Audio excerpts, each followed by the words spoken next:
Well, hello again. Thanks for joining us on another ShrimpsNet, the podcast of the Shrimps Trust. Plenty to discuss this week with myself and my youthful co-host, Joel. I thought I'd get youthful in, just to try and get the youth angle there. To help us to get the bottom of these crushing issues, which we're about to discuss, we've got from the boardroom, we have the fragrant and easy on the ear, James Wakefield. Hi, Freez. Welcome, James. Thank you very much. And I'm happy to say, from the Goalkeepers Union, fresh from Iceland and ready for Christmas, it's Jokull Andresson. Thanks for joining us, Jock. Thank you for having me. It's a pleasure to be here. So we start as we mean to go on. We always talk about the last game first.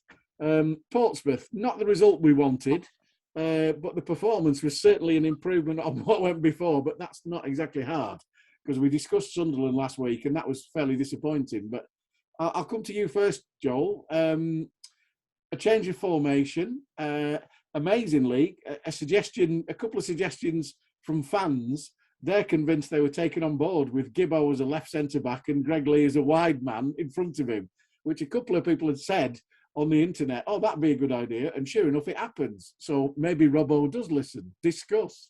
Maybe, although I will point out, I think he's done it several times this season. So as well as fans, we might like to think that Robbo's been reading our posts on Twitter and Shrimp's voices. Unfortunately, I don't think he hasn't.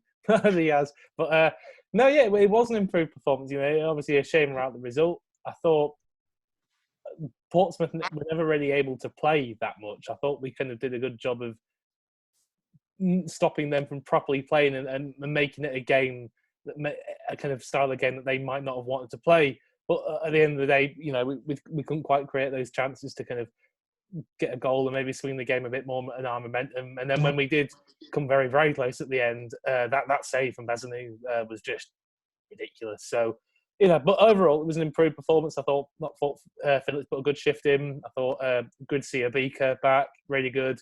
And hopefully, you know, that'll brush up a bit of the rust. And I think I will come on to Fleetwood in a minute, but I think going in for your first game back against the large characters that Portsmouth had at the back, like your Sean Raggetts and that, you know, that was always going to be a tough ask. So, you know, an improved performance, a bit more solid, hopefully a little bit more to come, hopefully a result against Fleetwood. But yeah, positive sign, especially when you compare it to Sunderland. James, were you present at the game or were you just watching from iPhone? Yeah, I was present and I got myself feeling a bit bothered by using the wrong phrase with somebody. But yeah, I thought it was a good performance. I'm not going to bore everybody by getting into an XG geek off with Joel, but we looked good when we were going forwards. I thought that I agree. Adam Phillips put in a cracking shift and pressed like I've not seen him press before, or at least not for a while. I thought that was really, really, really good. And we could easily have got back into that game. And you have to remember, Portsmouth are not just one of the top form teams in League One, but one of the top form teams in the country across all leagues. I saw a graphic on Twitter, and they're like one of the top 10 form teams in the country at the moment. So yeah, I thought it was a significantly better performance. And again, it should give us confidence going into this weekend. So what was it like? Obviously, Kyle started, Jock, but obviously you were there. You're on the bench. What were they disappointed when they came into the dressing room both at half time and at the end, or was it sort of like, well, we were better, but we weren't good enough? Of course, we're always disappointed when we lose because we know the talent that we have in the team, and then we know what we're capable of doing. Because yeah, it's never fun losing. Put it in that way, because we put in a really good shift, like you guys said. We did put on a good performance, and obviously, you know, from Sunderland, all that we needed was a reaction. And I think to say that, you know, it was a reaction, but now it's just getting, you know, those 3 points or getting a point at least, and hopefully going into Fleetwood now, we've got a massive chance after a good performance, but now getting 3 points.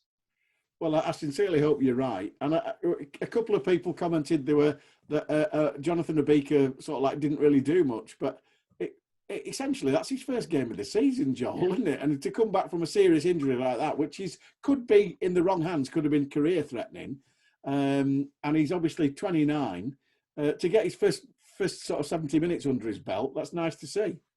Yeah, he did a good job. You know, a couple of good touches, worked hard. But ultimately, like you say, after you've had that long out, and especially since, he was coming out of the summer break and then having the injury on top of that, so he hasn't played a professional first team game in, a very, very long time. So, to expect someone who's just going to walk straight back in, like you said, the severity of his injury and just kind of tear up trees, sell a couple of nutmegs and bang one in from 35 yards, like it was never going to happen.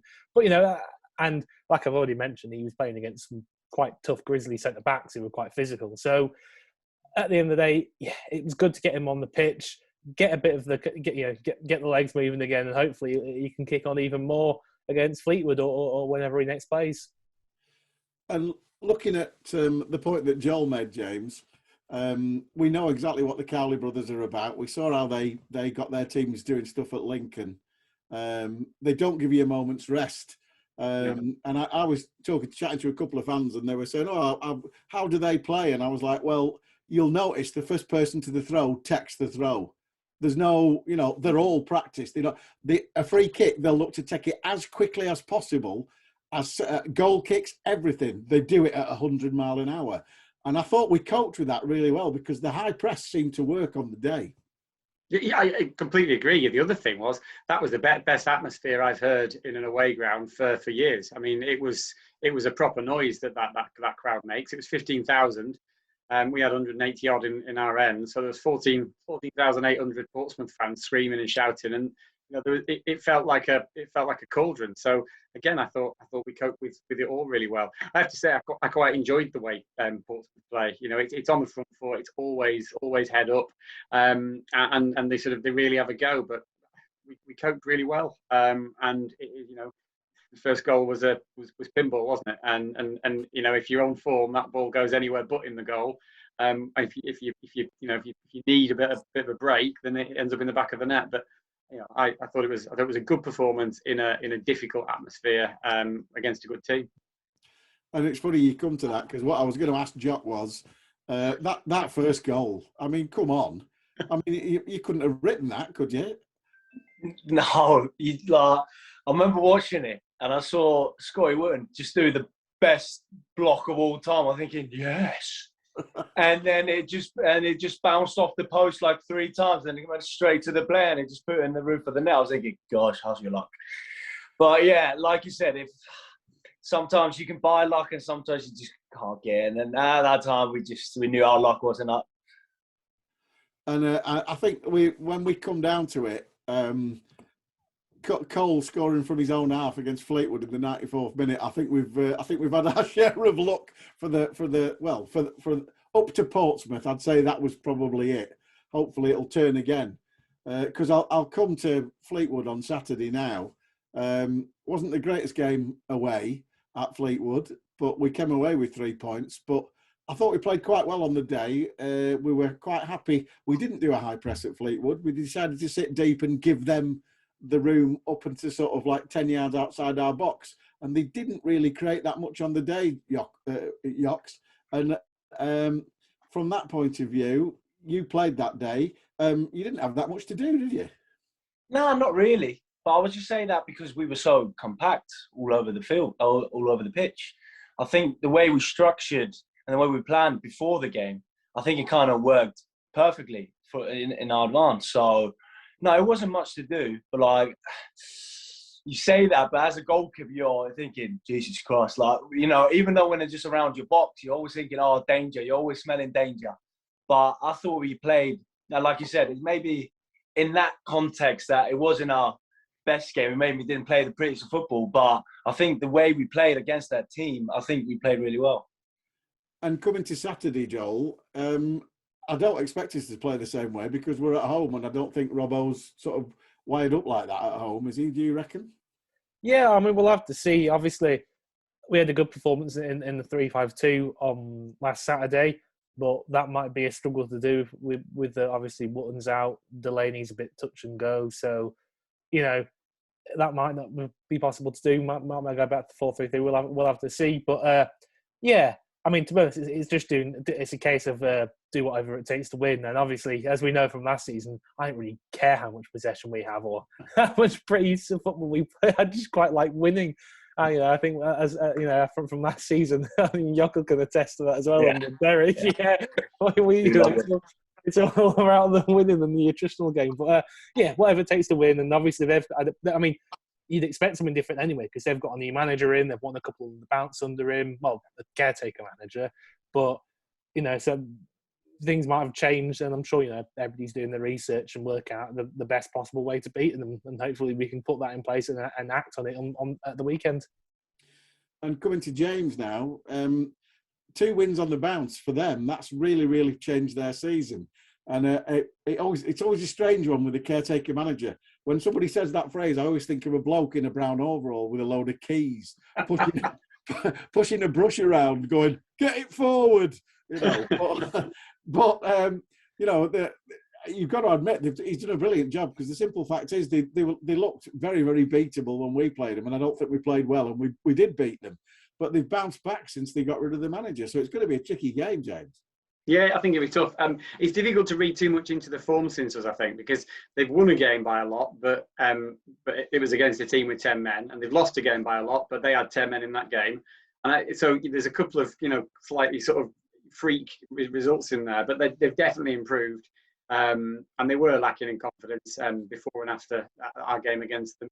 But again, there's so much that changes from one week to the next with a football team, and they're not in a consistent run of confident form yet, and we're not in the rut that maybe external observers might think we're in, and so I think it'll be a really competitive game on Saturday. I think it was a very famous Coleman Balls quote that Sunderland was hopefully the crest of a slump. I like that. Yeah, because there did seem to be the green shoots of recovery at Portsmouth, and though it was a tough game, it was certainly a far better performance than we'd seen in a couple of weeks. So, Jock, what's it been like at training this week? Has it been the same bubbly squad, or are we starting to get down with the results? No, never. We're always we're a positive group of lads. We're always, even though a couple of bad results, that will never change. We'll always go positive into every game. We know, like I said earlier, we know what we're capable of doing. We know what talent we've got as a squad. It's just putting it all in together. And I feel like now, especially big games coming up, beatable games, that we think we can beat that. That would change everything, of course. But we're always on the front foot. We're always positive, and we always can't wait for the next game. So fingers crossed, and I do always go into every game positive. Fingers crossed we can get some sort of result on Saturday, because the one thing I want to touch on just before I move on to Jokull is obviously you've probably seen that just this afternoon they've postponed Bolton's game because they've got a COVID in the squad, and obviously there's 10 days there, and by my clock that's ticking up to Boxing Day pretty quickly. So we might have a situation here where we have Fleetwood and then we don't see anybody till the Crew game, James. I think we're going to have an interesting couple of months in terms of COVID. I mean, there's no denying how quickly Omicron's spreading, and there are games dropping like flies today across the leagues. So I think it's going to be an interesting couple of months. And again, all we can do is maintain sort of our discipline to the highest possible level and try as much as we possibly can to keep everybody fit. But if the 3 teams that we're due to play can't field the squad because of COVID, then it's going to be really interesting. So I think it's going to be a very interesting couple of months. There's no predicting which way it's going to go, but I think there'll be a couple more matches between now and Saturday that fall by the wayside, sadly. And coincidentally, it's virtually the same period that we had last year when we went into January and missed a couple ourselves because we suffered the same thing. So I don't suppose we can complain. No. I think again, what you don't want to experience is what Carlisle experienced last year, where they were one of the best teams in League Two. They were trundling along, and I know there are rivals and everything, but they got completely derailed by that COVID outbreak and then a couple of other incidents around it, and they never bounced back, did they? So I think it's going to be interesting for the next couple of months. We'll make sure that our drills are right. We'll make sure our protocols are right, and we'll do everything we can to steer clear of it. But it's going to be an interesting couple of months. So I'll come to you now, Jokull. How does a charming and erudite Icelandic under-21 international end up playing in goals in the northwest of England in a League One team? I couldn't write it for myself, if I'm honest with you. I'm like, came here all from Iceland and now I'm down here in Morecambe thinking, geez, where? How did I end up here?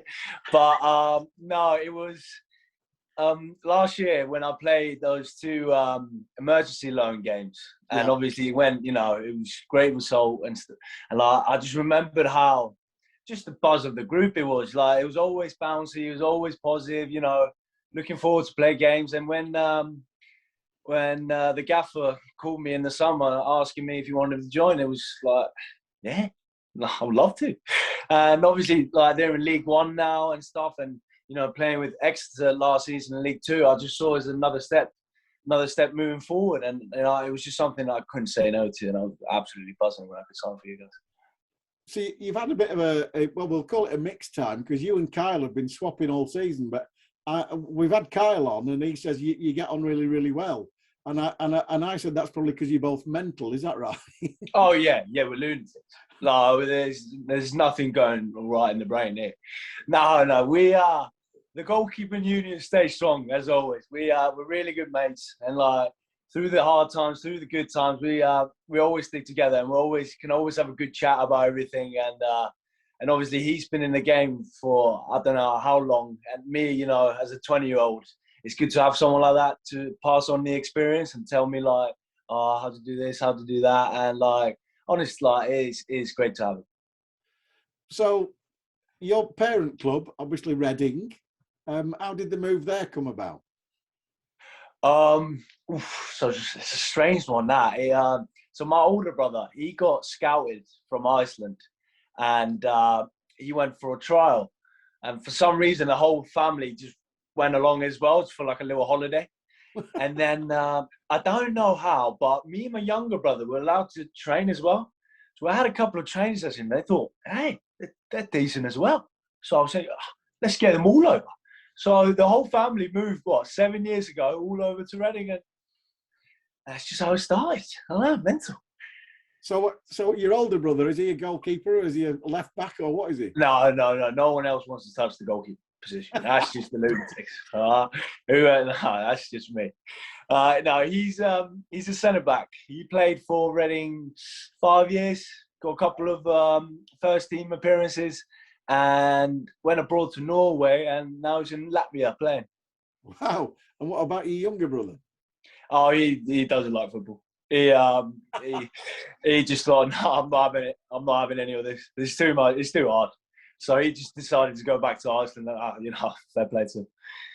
So are your family still over here, or are they all gone home and you're just left? Nah, unfortunately, I'm all left on my own here. They thought, nah, I'm not having you anymore. I'm going. So they all left 2 years ago now. So I've got my own apartment in Reading, and I've just been all on my own now. My mum doesn't like me anymore. So you seem quite sort of settled up in the northwest, because obviously when you came on the loan, you'd been to Exeter, then you came to us, then you went back to Exeter. Obviously we're in a different division now. Have you seen the difference in the divisions between League Two and League One? Oof, massively, and that's why I wanted to come here.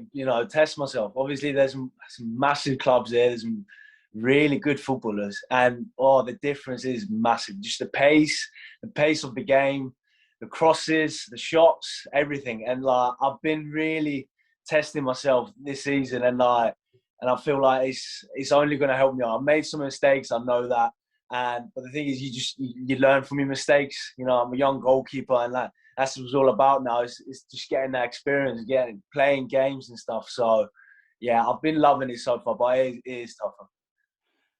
So the 7 years in Reading, you've got the greatest accent, which is sort of like half Icelandic English and half sort of North London Cockney. Yeah, it's like Cockney. Yeah, I know. I get made fun of a lot at the training ground. Like they do, absolutely grill me at the training ground for it. Like I don't know what to do. I can't change it. It's just how I was brought up. I had a lot of Londoners at Reading, so it's just how it kind of happened. Well, yeah, it basically most people in Reading, it's satellite town. They'll go to work in London, won't they? So you need to become more northern. That's my take on it. So you've got to, when you go into the dressing room, go, hey up. Hang on, did you just tell somebody from Iceland they need to be more northern? Yeah, Northern that doesn't really make sense, that. But I know what you're talking about. Yeah. And I'm never ever getting the Scouse accent, all right? It's not a chance. I can't stand it, all right? They come in and they go, oh, chicken, and like, I'm like, no, please. I'm trying to have a conversation with him, chicken, lad. Like, I can't deal with it. So, and when Cole starts yapping around, I'm just like, I didn't stop listening to him. So, who's the worst one? Is Cole the worst one? You can't understand. Yeah, and then Callum Jones, when he starts yapping as well, I was just like, shut up. I can't stand it. And then they take the mick out of my accent. I'm thinking, oh, I can't understand your language. It's just, I don't think Jim Bentley would have been he wouldn't have been a Jim Bentley sign, I don't think. Because our previous man, well, not the one before, Derek was a big Scouser. I think we had quite a lot of Scousers in the dressing room. We had a lot of Scousers then. Yeah. You'd have suffered really badly then. So, right, I'll go back to the Fleetwood game. And I think I'm right in saying it was your lady friend who posted the video online. It was my mum. Oh, it was your mum? Yeah. It was your mum. But honestly, what happened there? Cole scored, and you did 100-meter dash faster than Usain Bolt.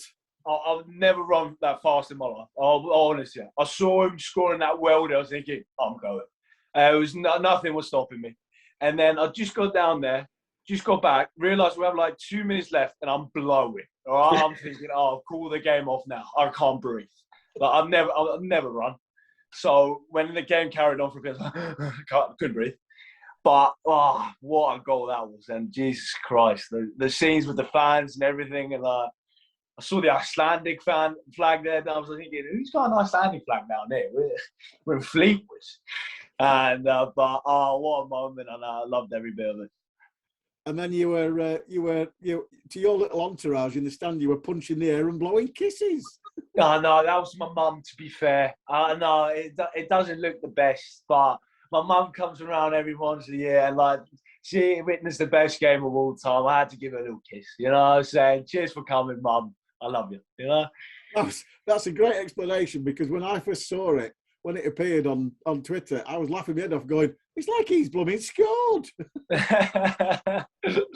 Hey, I felt like it. Like, everyone was just in the team. Like, I saw Ryan McLaughlin trying to take his top off. He couldn't do it. What's he doing?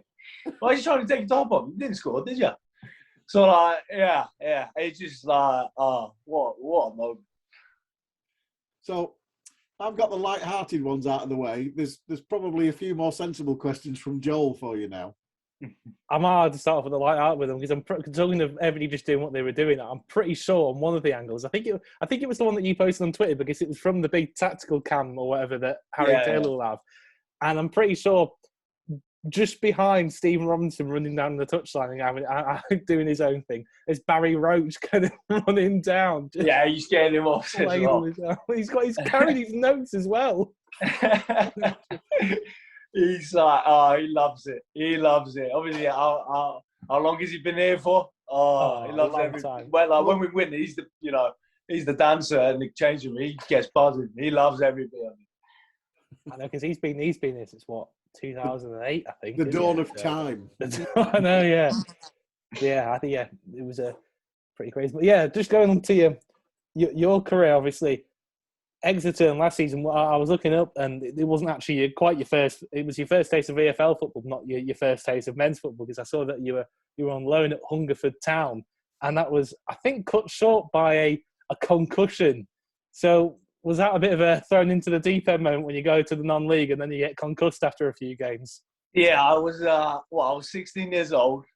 First ever playing football. Didn't know what I was doing.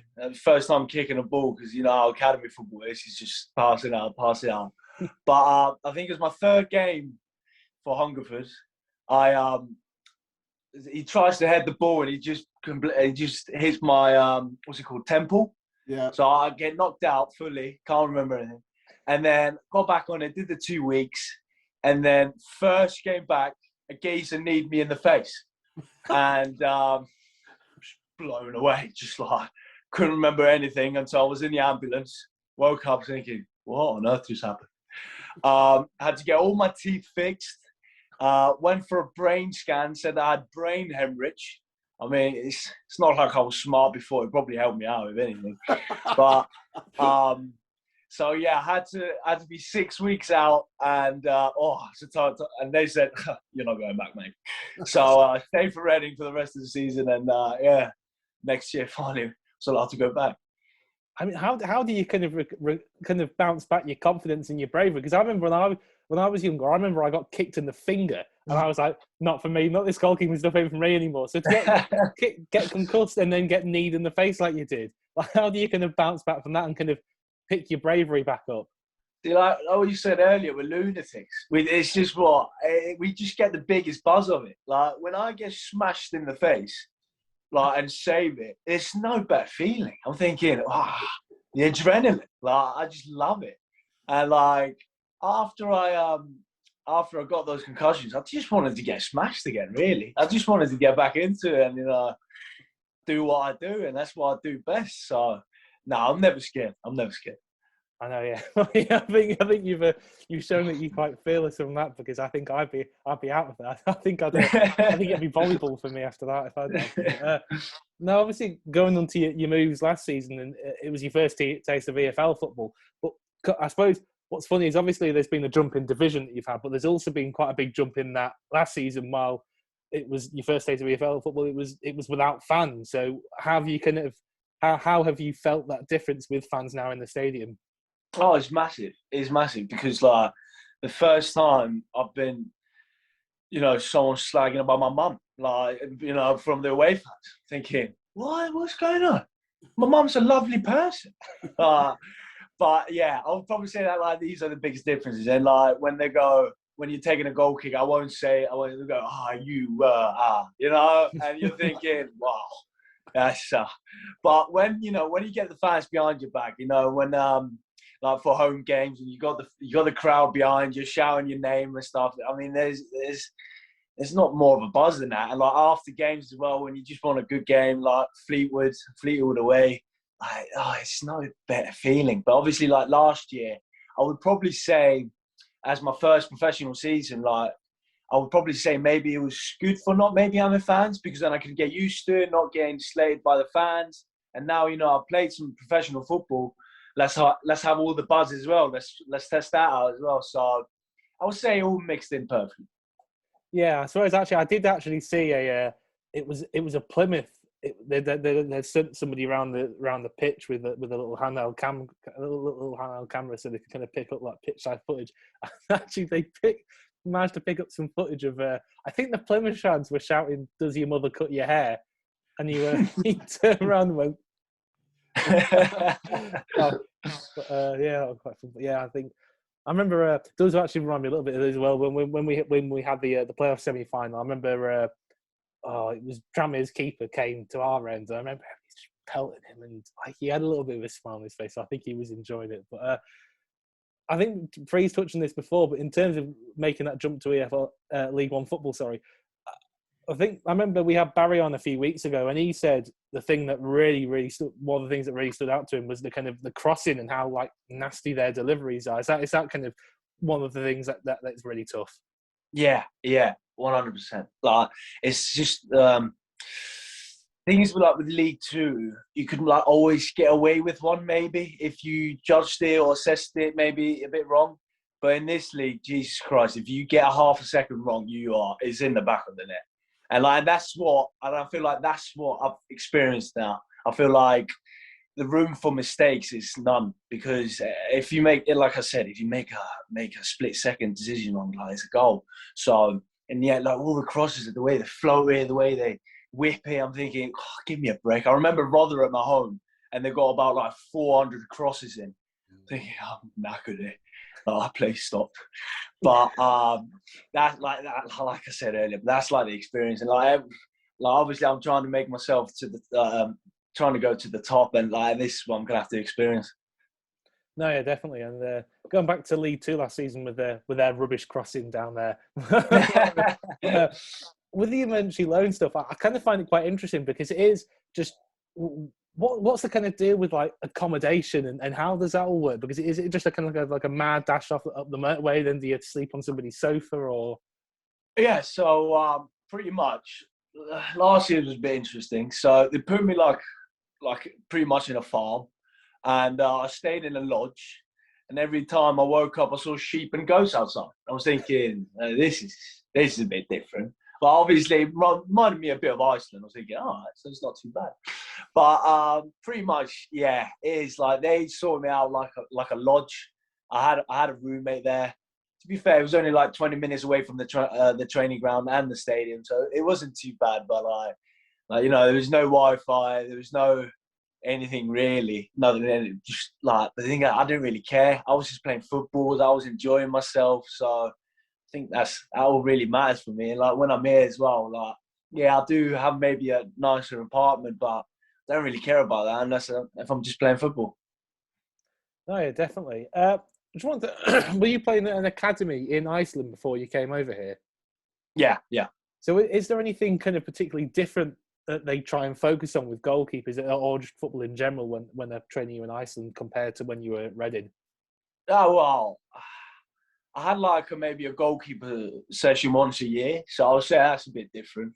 Like they don't have any, obviously this is money around it. And like I played for a very small club. I know it's called Afturhelding. Yeah, and I don't even try to say it. It's no chance. And it was the jump from going there to Reading was massive because when I was there, you know, obviously just naturally I was, you know, the best goalkeeper there at the time. I was thinking, yeah, I'm good here. Jesus. Went to Reading. Oh my God, I was awful. You know what I mean? Like I went there. They've been, you know, they train 5-6 times a week, goalkeeper sessions, and I'm just jumped in with these lot and thinking, I don't stand a chance. But the kind of things, I just loved goalkeeping so much. I loved all the little things you got to do, you know, half a centimetre, that's, you know, that way you save the ball, you don't save the ball. And that's what I kind of fell in love with when I came down here. It was just all the tactics, all the little margins. That's what made me fall in love even more with the game. That's really interesting. Thank you very much, Jokull. I'll pass back to Freez now. Do you miss home? Yeah, of course. Got some legends over there. There's some funny geezers, and that's what I miss about. I miss the food. I miss obviously mum and dad and my family, all my friends. But I've always said like, I would say this is my home now. England's my home because like this is where I play my football, and I wouldn't change it for the world. So you've got obviously it's a big ask. Even I mean I know. If somebody like Toombs came across at 16 to play for Watford and he was on his own, which is like amazing. Can you imagine what he's gone through there? Because obviously at least you had your family with you when you originally came to get used to it. Yeah, exactly. I was so lucky. Like I had all my brothers, I had both of my parents, and you know, Reading sorted us a really nice house in Reading as well. So we were a really, really happy family at the time. But I started experiencing a bit when, obviously, when everyone moved out, and I was thinking, I got to cook me on dinner, and I got to do the washing. I'm not good at that. I'm really not. I get really lazy, and that was kind of thinking, all right, you're on your own now. But thinking about like with Toombs and what's just happened to so many players, people don't understand what players go through just to get, you know, to play for football. Like. They leave their home, they leave their families, they leave everyone just to play football. And that's why I said, like with my younger brother, you really got to love the sport if you want to make it. So, and that love is shining through, Jock. I'll tell you that for nothing. Yeah. I hope it does. It does. So we'll move on. James, I'll come to you with any boardroom tidbits. We've got plenty to discuss, obviously. Obviously, the major thing that the club just announced this week was the ticket and coach deal for Spurs.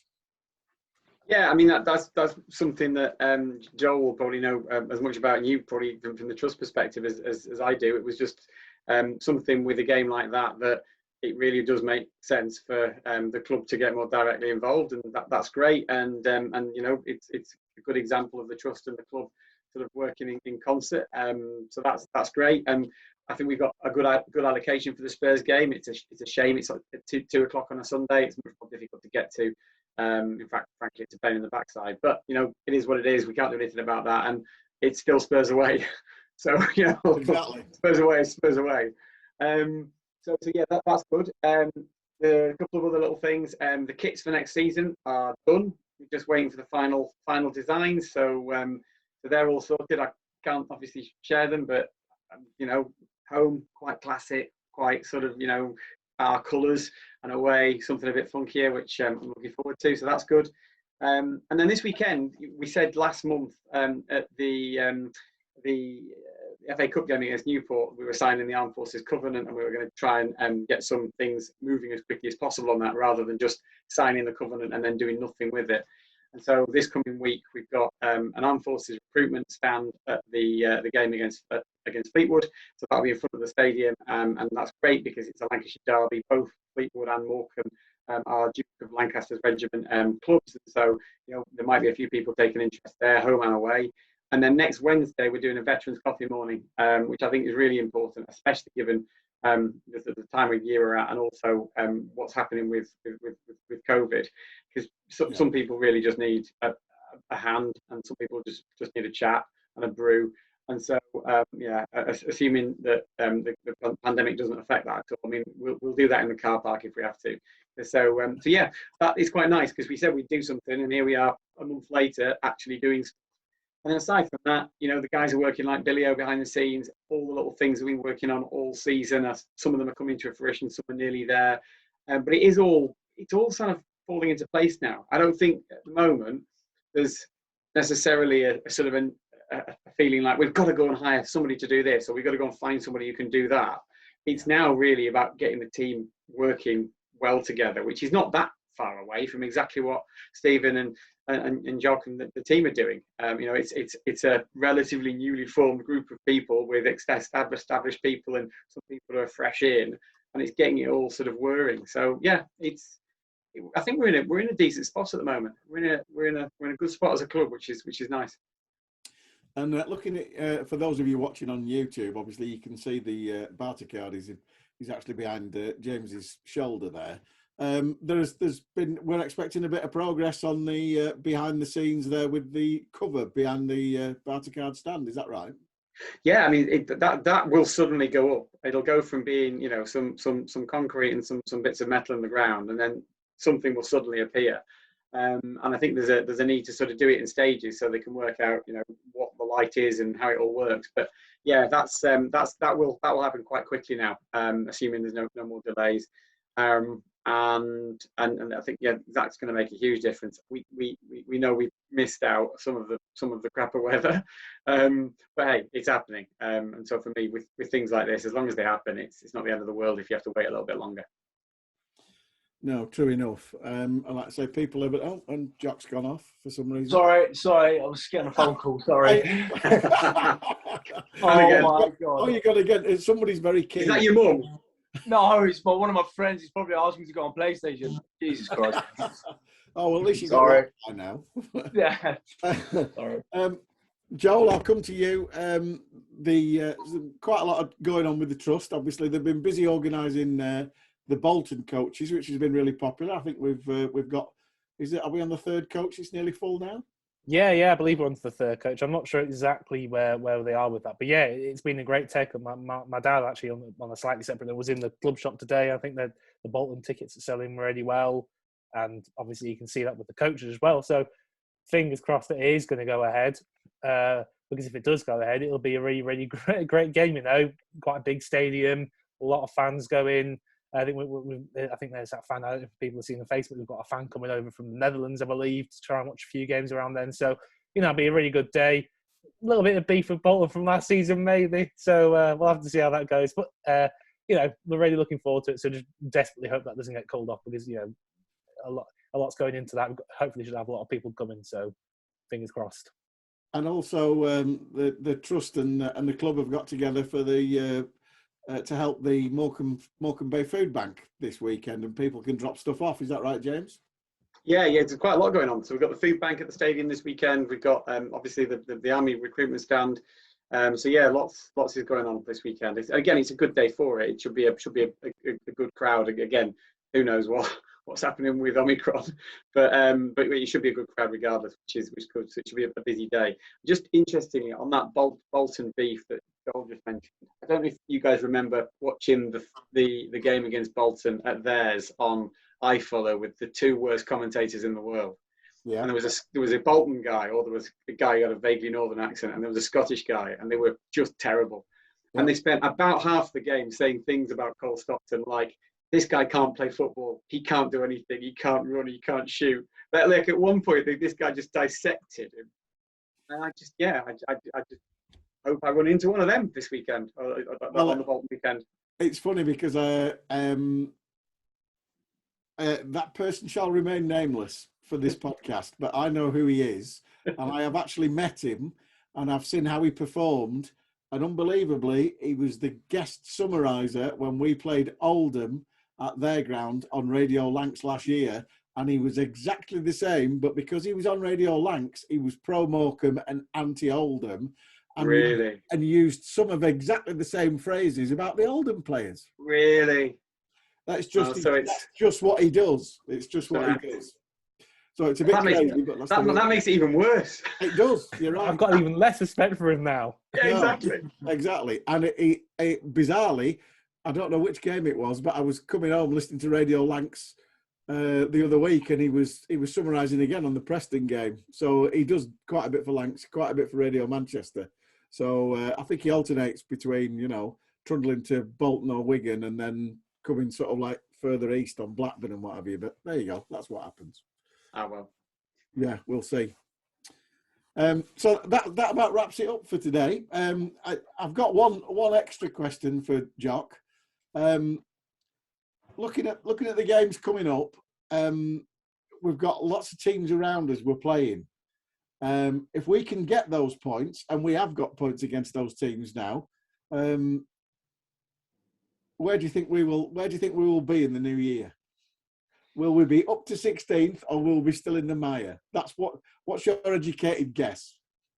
I think the way we're looking right now, especially after the Portsmouth game, I think we'll definitely be all right. I think we'd be. Oh, Jesus! can't stand this guy.